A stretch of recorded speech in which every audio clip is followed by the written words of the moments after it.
y'all. Today's topic. Hold on a sec. Just give me one.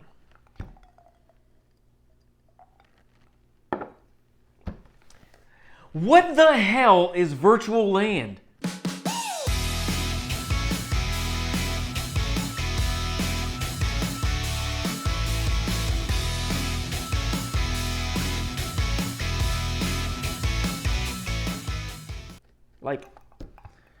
I can't even anymore. You know, as Dana would say, I have lost the ability to even when it comes to real estate technology. You know, and I've avoided talking about this topic for a long time, but I keep seeing ads on Facebook for it that to this point I can't even avoid it anymore. So today, we're going to talk about what I believe is the stupidest thing I've ever heard of in real estate technology, and that is virtual land, and indirectly the metaverse in general.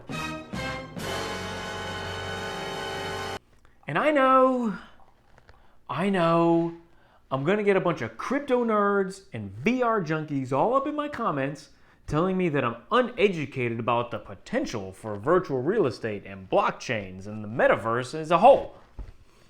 And quite frankly, I could care less.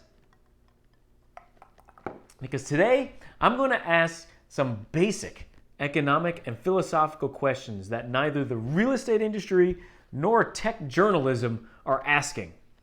And in my opinion, these are the questions that we should absolutely know the answer to. But the fact will remain that none of this latest real estate tech or metaverse or matrix nonsense will be able to provide a satisfactory answer to those questions that will further the human condition. And let's be real, it could use a lot of our help right about now. If you've made it this far with me in the real world, today we are drinking Tapping House Grand Reserve Dark Rum from South Carolina. Yep, I just must be a masochist because I keep trying new American rums. But that's just because I'm an eternal optimist looking to find another great American rum that can compete with Bayou. To know about my personal opinions on this rum and my official ranking, check out the link below where we did a live taste test at my friend Duane Huff's Tiki Bar. He's the author of the Write Your Own Ticket book and also the creator of the Influence Seminar series. You know, if nothing else, he's a little more entertaining than me. But with that, let's get on with this technological disaster in the making. Okay, so just like I started the show, sometimes I have to wrap my head around this topic, this virtual land topic. Now, I have not mentioned on the show before, or maybe I have, but I do have a background in technology as I was a computer programmer for 8 years before getting into real estate.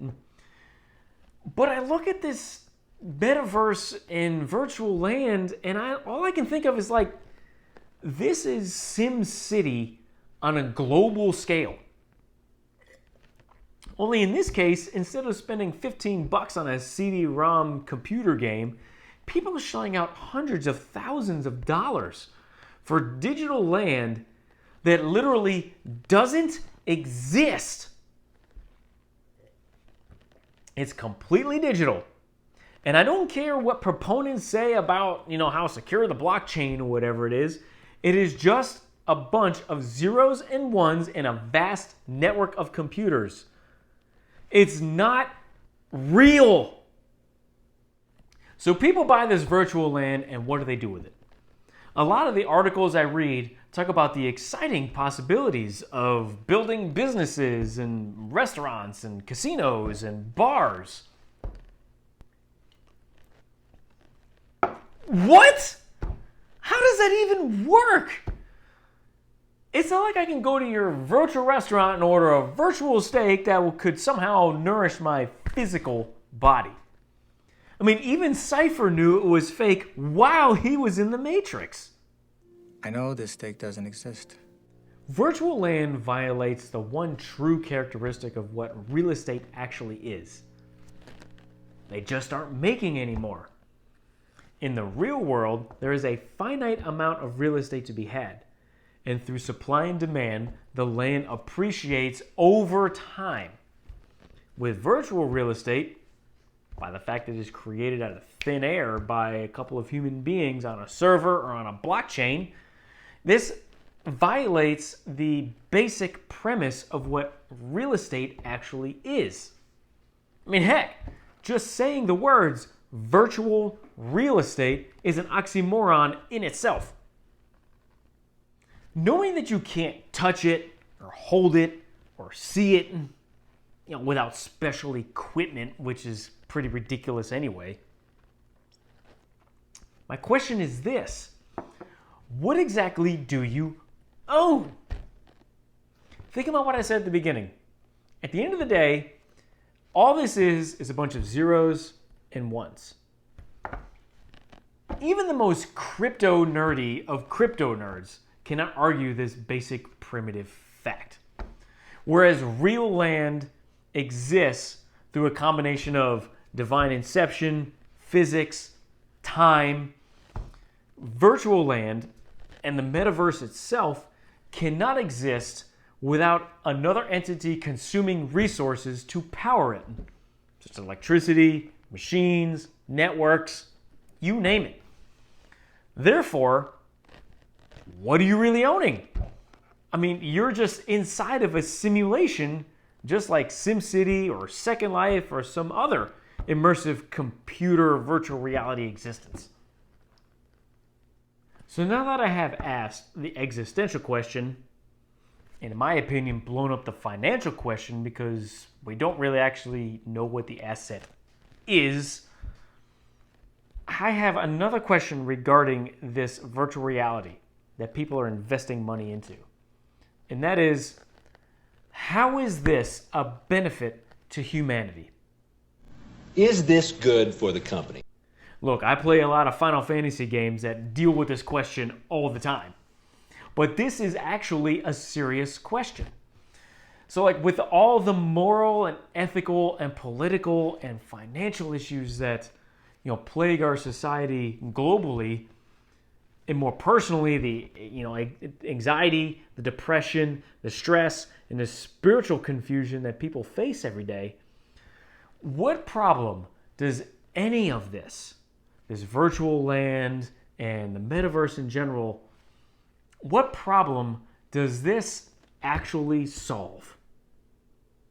On a macro level, there is no single argument out there that can make an inarguable case that this kind of real estate virtual technology is necessary for the advancement of the human condition and to create generational wealth.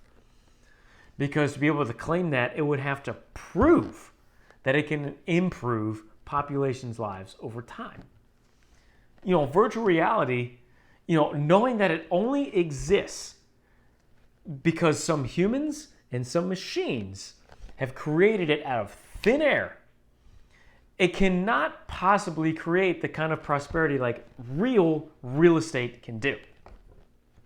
The fervor is, cryptocurrency is the big thing, and right now, virtual land. Buy virtual land. Own the land now before everyone gets in on it and become a crypto virtual land millionaire. But think about it. On a fundamental level, it's still just a handful of people. You got your creators and your early adopters that are in control of the entire thing. And remember, it doesn't really exist. It's not real. And at any time, they can decide to crash the entire thing for a profit, and you're the one that's left with the bill. That's not to mention geopolitical issues in the real world. They can cause physical issues or even, crash the thing in financial ways. I mean, just look at how cryptocurrencies right now are getting crushed. When considering investments, you must consider the worst case scenario. And for this guy drinking rum in front of a camera talking to you all, it's things that have a long track record of wealth building potential that exist in the real world that are going to hold up much longer than any tech fad that can be created on a blockchain that, let's be real, is still dependent on another party or entity that is consuming resources and must be managed by other individuals. Real estate and, precious metals have been, around for, 5,000 years. And, their value has proven that it cannot be deleted to zero due to a click of a button or maybe the coordinated efforts of a couple of individuals or governments. Given all of these points that I've made, I am declaring today that all of this, virtual land, the metaverse, virtual reality, the matrix, whatever you want to call it, is the largest technological scam, or dare I say money laundering scheme, in the history of mankind. And the negative social, emotional, and mental health ramifications that arise from the financial manipulation of it will be beyond what any of the creators of any of this have ever imagined. Whew! Man, it felt good to get that off my chest.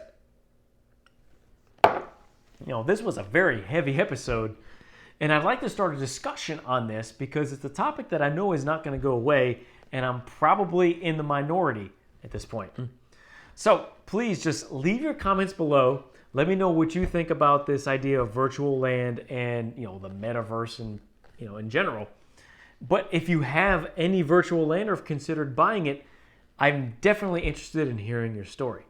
Again, don't forget to, check the link down below about our live taste test of this rum and my rankings and thoughts of it. And be sure to hit those like and share buttons. Thank you, and I'll see you next time.